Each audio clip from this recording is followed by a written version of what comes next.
Hello, my staratlas people. You have no idea. This has been one of the biggest town hall recaps that I'm going to be able to do, okay? So my name is Leon. Welcome to my channel. I'm a staratlas content creator, and I'm here to sum a 2-hour town hall, one of the biggest town halls we've ever had, okay, into a 30-minute video right for you. So I'm going to be going really quickly, okay? If you are in staratlas, make sure you give me a like and subscribe. You know who I am already. Let's get straight to it, okay? So I've got my little handy clicker, and I want to say shout out first to Funcracker and Afia for putting all of this information together, as well as the Hologram News Network, because that's the specific video I watched. Alright, so let's have a look at some of the topics that we're going to be talking about today. Is Faction Fleet, Starbase, something with Faction Fleet you should actually look at doing right now, okay? I'm not joking. We're going to be talking about the changes in the economic incentives in staratlas. We're going to be talking about XP, LP, 5 new recipes, as well as 3 new resources. There's crew cards coming, the ship's redemption. It's not really a redemption, it's not an airdrop either. You're going to have to swap your ships for something new. There's going to be DAC and DAO changes, with some of them already live. There's showroom stress test, which is incentivized. You'll be able to get crew cards, and there's a whole bunch more I'm sure I've probably missed. So my job is to try and summarize everything for you. Now, with that being said, I want to tell you why I do this video. I do this because this is what I think you should know, or what I think you should action right now, okay? Or what I think you should actually try making a plan for right now. And that's the aim of this. My channel is like a really quick thing, so you watch a video every week and you know what the hell is happening. That's the whole basis, okay? Now, with that being said, I'm going to cover a few things. The first thing I think you should start doing, or you should start knowing, is first thing, go and check out Funcracker's report, okay? This is his little report that not a little, it's a long report based on the town hall. I got some of this information from him, but I also watched the entire 2-hour thing on 1.25 speed, okay? Now, with that being said, oh, my clicker's not working. Why isn't it working? Come on, why? Why isn't it working? Did the battery die? I hope not, my God. I was on such a, oh, there, it's working now. Now, Zeely, the code for Zeely is Town Hall 42, okay? I don't know if it's actually Town Hall 42, or if it's like, the Zeely code is 42. I don't know if it's a specific Town Hall 42. I thought it was like, I don't know, 100. I'm not sure actually what number they're up to. I think, why not 46? Doesn't matter. Go and put in the code. Go and get your NFT that's going to come later on down the road. Okay, let's go to the bulk of the video, my friends. This is all the content. I'm going to be talking pretty fast. I'm going to be giving you the things I think you should need to know. None of the fluff, none of the, maybe this, maybe that. No, I'm going to talk to you about what I specifically got from the 2-hour session, okay? Faction Fleet, it's going to go away pretty soon. You should make plans to exit right now, okay? Faction Fleet, I'm specifically talking about score. This is the passive thing you're doing with your ships right now, where you just stake it, and then maybe you use the automation tool to try and refuel it, for example, from the club, like Jeeves. It's going to go away, okay? They are actively making plans for it right now. It's going to be deprecated. It'll be coming out, it'll be stopped later on when Starbase has been released, and a few of the other economic incentives have been completed in staratlas. So, plan to get out now, or at least manage it accordingly, so you know you have enough time to get out. Now, the reason for this is that they're actually reducing the scores right now. They're actually reducing the emissions right now, okay? They've removed another 33%, which is down like 50% or something like that. So anyway, here's the stats. Scores reduced by 33% additionally. Remember, it was 100% before, then they reduced it by 33 when Sage first came out. Now they've taken another 33%. Really? So all those ships, their profitability are just dying and dying and dying in score. You got to get them out, put them into Sage. Use an automation tool if you have to, okay? You're losing right now. To compensate for this, SDU circulating ability to be scanned have increased from 1.5k per minute to about 2,000 per minute. So they're saying this is going to give people enough income to compensate for this reduction in score. Whole bunch of economics behind the scenes as to why they ended up doing it. I'm going to leave it to them. They're happy. So it's going to be 2,000 per minute now. Now, of course, SDUs are trading about 0.9-ish right now, Atlas. They will probably go down slightly, but they'll also be used in more crafting recipes soon to come, and you'll find out that. Now, let's go to Starbase, okay? This is what's going to replace score entirely when they deprecate it. Now, Starbase is the next version of Sage, okay? What's going to come in there? First, they're going to be able to upgrade your Starbases, okay? They will come with Starbases already. You're going to be able to upgrade it. And you, me, will all put resources together to upgrade something to make sure that we can go and craft there. Because they've put in some restrictions. You can only get a certain craftable item, or you can only craft it at a specific space station if it has a specific level, which means we have to work together to upgrade that Starbase to get there. On top of that, there is Starbase maintenance, and this is also really important as an atlas, as a resource sink. So you're going to have to use food and tools to one, craft and upgrade. And I'm going to get to that very soon. I'm kind of going across everywhere. So they're thinking 3 to 4 weeks for Starbase to come out, end of March. So I'm going to give that actually 2 weeks instead of 2 months instead of 1 month. Okay, there's going to be a few crafting changes. Okay, so keep that in mind. No food if this is for the Starbases. Okay, if you have no food at all to maintain the Starbase, no one will be able to craft. Okay, that's a really big issue. So all of you wealthy people who are traversing the metaverse to go to the furthest bloody planets to go and mine resources, if that Starbase isn't maintained with fuel or with food, you will not be able to craft all your resources and bring it back to the CSS. No, you'd have to upgrade it and maintain it there. Now, when you do that, you do get LP points, which means you will be getting some indirect atlas. There's a whole bunch of changes, guys. There's a lot of changes here. So, on top of this, if there's no tools as well in the maintenance of the Starbase, you will not be able to upgrade that Starbase, which you need to be able to get higher resources, remember? Or craft better items. And of course, behind this is also hidden XP and stats that are always accruing. We'll get to this a little bit later, okay? So let's talk about some of the economic changes coming from this release that they've just talked about. They're actually removing the council RFRs because this is going to be superseded by the LP rewards. Remember, they're going to fit, and they talked about this previously. There are going to be a set amount of Atlas released in Star Atlas in the Sage, okay? That's going to be divided per faction. So all of it, 100%, is going to be divided by 3. 1, 2, 3, okay? And if you're in 1 and you go and upgrade or maintain this Starbase, you are going to get a percentage of that emission per epoch, okay? This is all coming back from ages ago when they had these ideas, okay? So right now, economic changes are no more council RFRs, okay? No more ship redemptions, which means you can't go and craft new ships. They're going to stop that, okay? And there's a reason to that, I'll tell you later. There's a fixed Atlas curve. We knew this already. 3 factions are going to get a fixed Atlas allocation. SDUs are going to be in Starbases. SDUs are going to be needed to upgrade Starbases, which gives it a little declining factor, like a little deflationary factor, whereas they just increase the inflation from 1.5 to 2K. So remember, they're trying to balance as much as they can. Now, how do you get Atlas? You're going to have to spend LP points. How do you get LP points? You're going to have to upgrade or maintain or help your faction, okay? It's a very broad term, help your faction. Of course, the 2 easiest things are upgrade your Starbases or go and, do something. Later on, it will be quest or fetch quests or go and do this, go and upgrade this, transport A to B, race here, all this extra stuff later, okay? Now, here is an example that Chris from the economic team gave us. Let's say you've earned 100 LP and you want to spend them to get Atlas. Okay, that's the first thing. You want to spend them to get Atlas, which means you don't always have to spend them. You can keep them for a little bit. During that epoch, which is either 12 hours or 24 hours, I didn't know exactly which one they were going to go to. I think it's going to be a 12-hour period because, if it's better if the entirety of, like, for example, America are on that 12-hour epoch, and then the rest of international people like me in Australia, I get stuffed, okay, if I have to compete with Americans. No, I'd rather compete with Eurasia, for example, or the Atlantic Ocean, for example. During that epoch, your faction spends a total of 10k LP, which means that the amount you spent amounts to 1% of the total LP spent, okay? Does that make sense? You only had 100 LP, your entire faction was 10,000 LP, which means you are 1% of that, okay? This means that you will receive 1% of the Atlas reserved for your faction for that epoch, okay? Remember, all of it is up here. It divides into 3.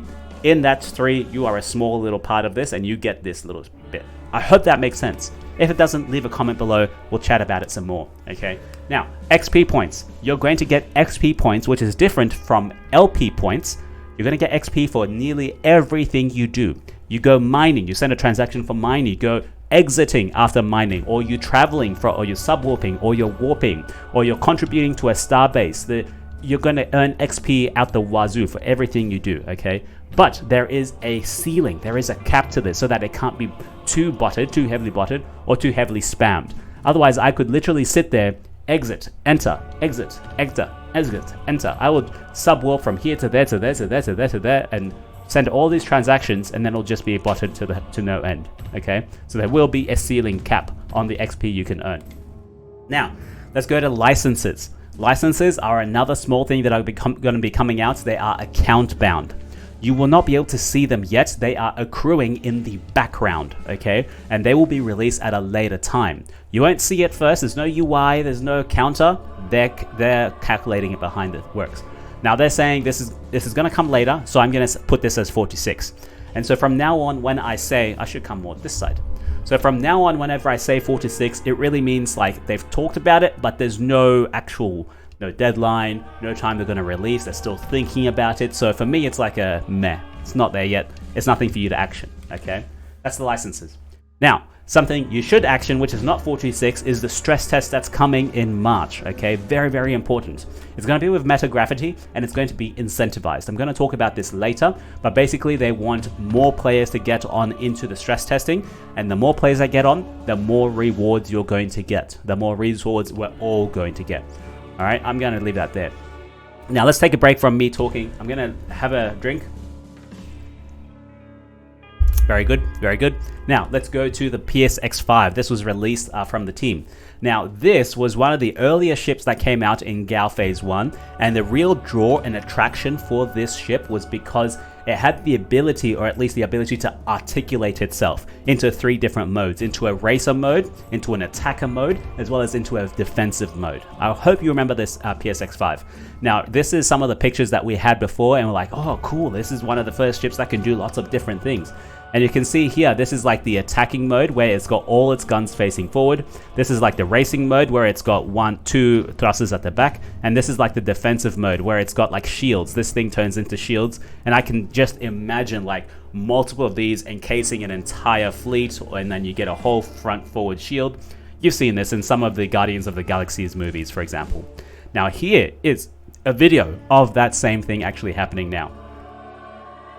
Now this is a 2-hour video. You can see this is it transforming into the attacking mode where all guns are facing forward. So it's probably got the highest DPS at that point. And when I see this, I get reminded of that triangle in the staratlas UE5 thing. I'm not sure what that one was. I think that was maybe racing or idle mode perhaps. And then we go over here. It's articulating, is going into the shield mode. There we go. So it'll probably have like a shield at the front of it. Max power to the shields. And then I think we go towards the normal racing mode. Here we are. There we go. And then it's just like this little side movement as well. Like, yeah, this one. I wasn't sure what this one was for. Maybe it's like hover mode. Yeah. Anyway, it's pretty cool. I just wanted to show you that. It was just one of the releases they did at the town hall. Pretty cool stuff, I gotta say. Okay.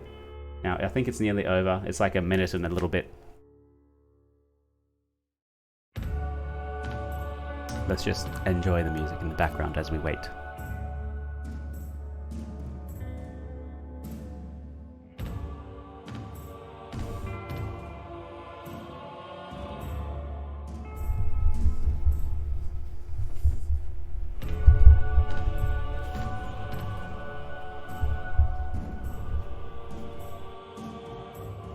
Very good. Okay, we've had enough of that. Let's go into the next thing. Now, let's talk about crafting. That's going to be a big change in Star Atlas so far. There are 3 new resources coming, okay? Titanium, silica, and nitrogen. I'd heard of titanium before, but I don't remember silica or nitrogen. Maybe it was around before. But basically, these are going to be replacing some of the resources on the map already. Right, they're gonna make it so that it doesn't replace it doesn't supply shock some specific resource, but he did mention carbon, for example. So they're going to probably be taking, for example, titanium and put it where a carbon is. Now, these things I think are actually second or third tier resources, so they're not going to be like part of the R9, they're going to be later. So they're going to be involved in some of the later crafting resources, some of the more expensive stuff. Yes, so as I said, it replaces some of the slots. Now, from this is going to be 5 new recipes, okay? I don't have to go into them now. It'll come out, you'll see it, you'll be able to craft it. The basic idea is that one of them, the field stabilizers, you need crystal lattices, but this is what you need to go and upgrade star bases. So we're going to have to go out and find these new resources to be able to upgrade our star bases, to be able to craft new and better stuff. You can see there's a whole bunch of ladders just starting to go and go and go. It's going to be really interesting how this actually plays out. Now, let's talk about one of the things I think you should know urgently. Sage, okay? When we go to star-based, it's a new game ID. That is confirmed, okay? It is a brand new game ID. What does that mean? You literally have to play a new brand new game. All of the stuff you're doing now, you need to take all of that stuff and take it out, go like this way, and go back into this new game, okay? You can't just transfer here to here. No, you have to take all your stuff through the CSS into your wallet. From your wallet, go to a new wallet or use the same wallet and enter this new game called Starbased, okay? So my point is, remove all of your shit, okay? All of you people who have been mining in remote areas, or your supply chain is your logistics is a bit janky because you have so many resources here, you need to start now putting all that back into the CSS and removing that. Now, they did give us some things to make it a little bit easier. They've changed it. But this is what they first said. They're going to, when the new game ID launches, they said they were going to give you unlimited warping. So no restrictions on the space that you can warp. Previously, you could only warp a specific tile set, right, around you, but you could warp now everywhere, okay? And to top it off, they were going to remove the warp cooldown, which means you can transfer really far, really fast.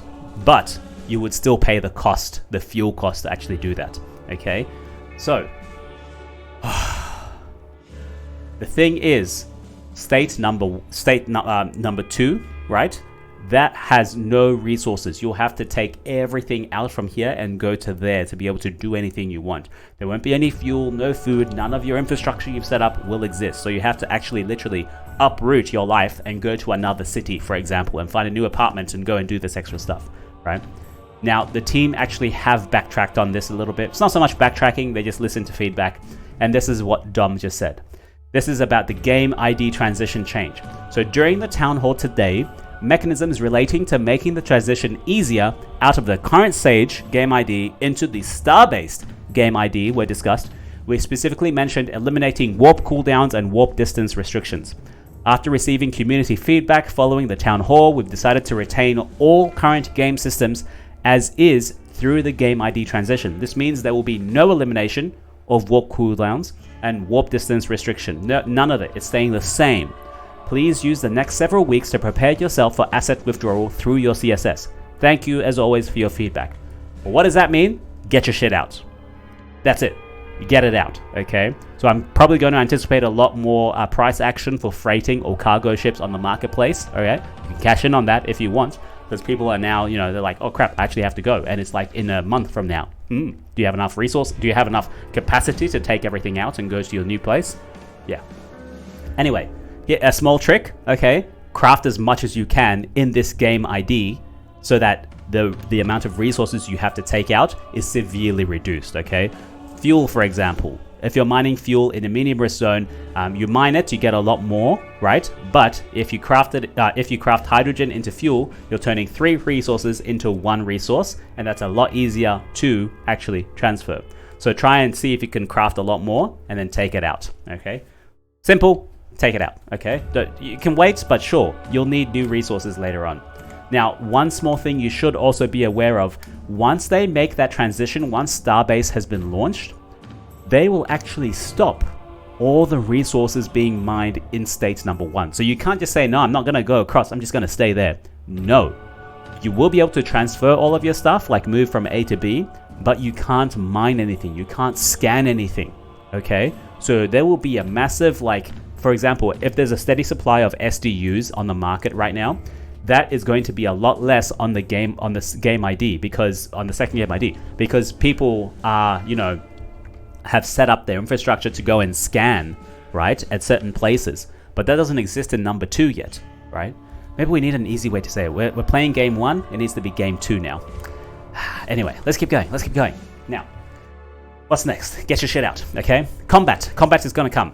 Easy thing I'm going to say, it's 46. Don't have to worry about it now. It's going to be coming after Starbase. Now, this is Sage Combat, of course. They're going to have the borders actually changing because we will be able to fight each other and claim different bases, destroy them, build them up. They're not entirely sure if it's going to be game stage 3, or like third version of the game, whereas we're in 1 now. Starbase is 2 and Combat is 3. So you have to uproot again, find a new city and go back in. They're not sure, okay? So just give it some time. It's going to be slightly later, and of course they're working with hot wallets as well as delegation, which means like you can have all of your assets on a ledger, and then you'll be able to just like, you know, say this wallet can use all my assets on my ledger so that it's all secure. Your assets don't actually leave your ledger. This wallet just gets to use it. So what does that actually open up? A whole bunch of lending, borrowing, DeFi stuff, like derivatives. It's 4 to 6. It's not coming now. It'll become later. Now, of course, it won't be a town hall without them giving us a little surprise, or they're saying, oh, we have something to release that's going to be face melting. That's the specific keyword he used. Let's just wait and see what it is, okay? I don't want to get too overly hyped. Michael said he doesn't want to overly hype things, but then he hypes it by saying it's face melting. So yeah, let's see what it's going to be. He said it's related to Sage 3D and that there's a trailer coming out in April. But for me, it's 4 to 6, okay? The trailer is going to come out in April. When is the actual MVP, or when is the actual item we're going to be able to touch our hands on, which means there's development time to go, which means it's 4 to 6, guys, okay? Don't get too excited. I like to be down to earth here, okay? I'm fully Aussie. You know me. You guys know me. Now, let's talk about crew for a second. This is really important for you guys. The crew packs are coming very, very soon. I anticipated this in the last video I did, okay? So shout out to Siggy. I got that picture from him. So the crew are going to be avatars in UE5, okay? That's very important. We'll be able to actually look like the people we want, the NFTs we actually have in the game. That doesn't happen often, okay? Like, for example, look at some of the big games out there. Bored Ape Yacht Club. You don't have that, right? I don't think you can manifest your entire NFT into the game itself. Pretty awesome. Now, there's going to be changes to the crews, you should know. It comes with the ships. The ships we have now, okay, they all have crew on it, okay? Later on, when you buy ships, or when you craft ships, there will be no crew. So right now, they're saying they're going to give us our crew. So but it's not really an airdrop. It's more of a swap. I'm going to walk you through it. So the crew are going to have a lot to do with their mobile app. You can walk, you can run, you can cycle, and then you kind of level up these guys. Hopefully it's not too botted. Step in. You remember that? Now, they're also working on, specifically, you can use them for crafting. So when you buy a crew pack, for example, you can take those crew packs and directly put them into Sage and say, okay, this 5 crew pack I bought, I want you 5 crew to go and craft this. Instead of what you have to do now is take your entire ship into Sage and you're using just the crew to craft, which is like 10% of the entire worth of the actual ship, right? So they're trying to segregate that a little bit. So you just use your crew, you just buy crew, and that's your crafting, okay? Now, on top of this, they're saying you should be also able to transfer your crew from one starbase to another, okay? Transfer your crew from one starbase to another doesn't necessarily mean you're going to transfer one ship from A to B. It's just going to be the crew itself, because they're trying to segregate the crew from everything else. Now, in my mind, this is like, oh, this is a really actually great opportunity for an Atlas sync. Imagine if the Copa Council of Peace factions say, we are running a service where we have every hour, we have specific buses, you know, a public infrastructure bus that goes from only 1 to only 5, okay? We're going to charge you 10 Atlas and we can transfer 1 crew for you, okay? Whatever that is, and that's automated, that goes by itself, a public infrastructure network. That's not too hard to implement from the blockchain side of things. I don't think it is, right? And then you say, okay, I want you to take my crew from this to this, and then you take it here to there, and you go to the medium risk zone. It's going to be more expensive, and all of this goes to the DAO. I thought it was pretty good, right? You have, you know, there's normal public transport, for God's sake. That's part of it. Now, the next part about crew is, oh man, I thought 30 minutes, I'm going too much now. We're not even, I think we're halfway now. So crew, based on all the ships we have right now, we have around 2.1 million crew members. That is a lot of crew. That is a lot of NFTs. That's a lot of CNFTs, okay? They're saying by the time crew is ready to come out, we may have 2.5 million crew based on whatever ships people buy, okay? That's where it's going so far. How much do they want? They want 10 million crew in circulation. That's like a 4-5x from where we are now, okay? Now, how is that going to be achieved? There can't be NFTs. To mint 10,000 NFTs costs thousands. But if you use the new NFT standards on Solana, they're called compressed NFTs, CNFTs. A big one of these, a big example is Drip, right? If you don't know Drip, you should look at it, okay? You can send a million NFTs for like $50 or like $100, something really small, right? So the way they're thinking about it is they want 10 million NFTs, but what about the rarities? They're going to really influence the aptitudes. So they're going to say they want about 10,000 of the 10 million NFTs to be legendary NFTs or CNFTs, okay? And they only want about 500 of them to be anomalies. And just to keep in mind, people can already purchase some of these on the marketplace. You can buy a Sammy Banks. He's a legendary himself. And you can also buy an Anatoly, which is a anomaly itself. So you can go and have a look. I'm sure the market's already reacted to this and people bought some on the market right away.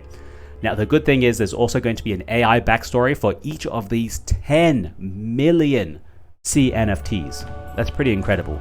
I think Jose is the one behind this. He's using AI, or specifically a ChatGPT variant, where you can actually input all the lore he has now, right? And all of the planets, all of the some of the backstories, some of the stuff he's created, and say, we have 10 million new characters, 10 million new populations. I want you to create an individualized, personalized story where some of them intermingle and some of them are related to each other. Some of them went to school together, some of them fought together. There was a war and these guys were in this war. This ChatGPT is going to create the entire thing for us. That's pretty cool, okay? I just hope it's as cool as I think it can be, okay? Because you can have so many intermingling things, it's not funny, okay? And you can have people who went to the same school, and that's how you know they went to the same school, because the AI-generated content made them put them together, okay? Now, of course, the rarity is going to mean there's going to be more aptitudes for them, which means they're better at doing their jobs and get XP a lot easier. Let's move on. Man, it's 27 minutes of talking so far. My God. Let's keep going. Sorry. So, the crew, they're not going to be an airdrop, okay? So, no airdrop. Staratlas doesn't do airdrops. The way it's going to work is you're going to have to take your ship you own now, go to Staratlas and say, okay, I have this ship. It's got these modules. It's got these crew already, okay? I'm going to swap that. I want you, Staratlas, to give me the crew separately, the ship separately, the modules separately. Okay, so you're going to get the crew, the base, as well as the modules. So later, you'll be able to just go to Staratlas and say, I don't want to buy the ship, I don't want to buy the modules, I just want to buy the crew, which is what the crew packs are for. Okay, now they're only going to be able to do this for the primary sales only. Okay, this is because this is what, this is what people have in their wallets. When they have it in their wallets, it's going to take time for you or me to go and say, okay, well, now I want to go and redeem them. They can't just take it from your wallet because you own it, okay? So that's how it's going to work. Now, the mobile, they're expecting about in Q3. It's going to take time still, so for me, that's a 4 to 6, okay? Now, the DAC, what's happened 4 to 6? Later, they're looking at multi-sig so that you can borrow and lend very easily. This is going to be a bit of the delegation a little bit. We're going to have the private delegation, and then it's probably going to roll that tech into the DAC system. As well as you can link your DAC platform to socials, as well as like a whole DAC overview of what you want your DAC to look like, and like little modules here and what's it going to say here, all this extra stuff. Okay, that's the DAC. Let's talk about the DAO. They're saying they don't really have resources all the time to tackle the DAO at the moment, so it's kind of on pause. One thing they have in their minds is a permanent lock solution for your Polis. I don't know how I feel about this. Okay, they were seem pretty bullish. Now, the way they were talking about it is that right now you lock your Polis for 5 years and you get a times 10 multiplier for your Polis voting. Sure, and you get Atlas rewards from that, but it's not. we're not really voting on anything. There's no resources for it. So this token, I'm not sure about this Polis token itself. The Atlas token has a use because people are using it to play a game right now. Polis, what are you using it for? Right? You stake it, you get more tokens. It's not really a use, right? So they're saying they want to do a little permanent lock, perhaps. Like maybe you get a 15 to 25x multiplier. They haven't figured it out yet.